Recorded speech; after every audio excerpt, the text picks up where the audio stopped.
السلام علیکم گائز، کیسے ہیں آپ سب؟ تو آج کا ہمارا لیکچر نمبر 2 جو ہے وہ ہمارا ایک جو ہے بہت امپورٹنٹ ٹاپک ہے.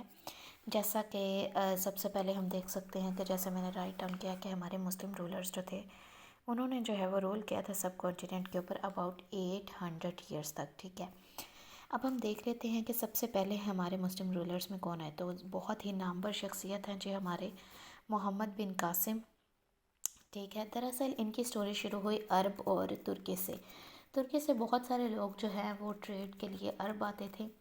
اب کیا ہوا کہ عرب میں ایک تھے راجہ داہر. ٹھیک ہے، اب جو راجہ داہر تھے وہ جب وہاں سے ترکی سے بہت سارے لوگ جو ہیں وہ مائیگرنٹس جو ہیں وہاں پہنچے تو انہوں نے جو ہے نا ان کو مسٹریٹ کیا یا جو بھی کیا. اس کے بعد کیا ہوا کہ وہاں سے نا انہوں نے نا ان کے کچھ قیدی ان کے شپس جو ہیں نا ان کو سیل کر لیا. اب کیا ہوا کہ وہاں پہ جو ترکس کے جو تھے امپائر کہہ لیں یا کنگ کہہ لیں، انہوں نے کیا کیا کہ حجاج بن یوسف ان کا نام تھا، انہوں نے اپنے سپاہی بھیجے. اب انہوں نے سپاہی بھیجے تو وہ انہوں نے کہا کہ بھائی جو ہے نا اس کو جو راجہ داہر ہے اس کو ڈیفیٹ کر کے جو ہے نا اپنی شپس بھی واپس لے اور اپنی جو ہے نا وہ ٹریڈ کا سامان جو بھی ہے اس کو لے آؤ. اب کیا ہوتا ہے جی، جب وہ جاتے ہیں تو جو راجہ داہر ہوتا ہے وہ کافی پاورفل ہوتا ہے اور جو ہے نا وہ ان کو ڈیفیٹ، بلکہ راجہ داہر کو ڈیفیٹ دینے کی بجائے جتنے ان کے ملٹری اسسٹنٹ ہوتے ہیں یا جتنے بھی ان کے سپاہی ہوتے ہیں وہ شکست کھا کے وہاں سے واپس چلے جاتے ہیں.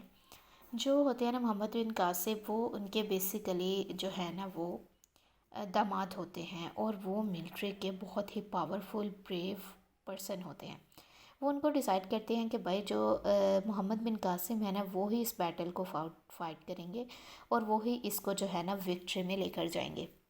اب وہ یہ ڈیسیژن لینے کے بعد ان کو بھیج دیتے ہیں. اب وہ جو دوسرے سپاہی ہوتے ہیں وہ یہ سوچتے ہیں کہ بھائی وہ تو اتنا پاورفل آدمی ہے اور اس کو ڈیفیٹ کرنا تو اتنی جو ہے وہ ہزاروں کے حساب سے جو ہماری آرمی تھی وہ گئی اور ہمارے گھوڑے ضبط کر لیے گئے، ہمارا سامان ضبط کر لیا گیا، ہم تو اس کو ڈیفیٹ نہیں کر سکتے، تو پھر یہ کیسے کریں گے.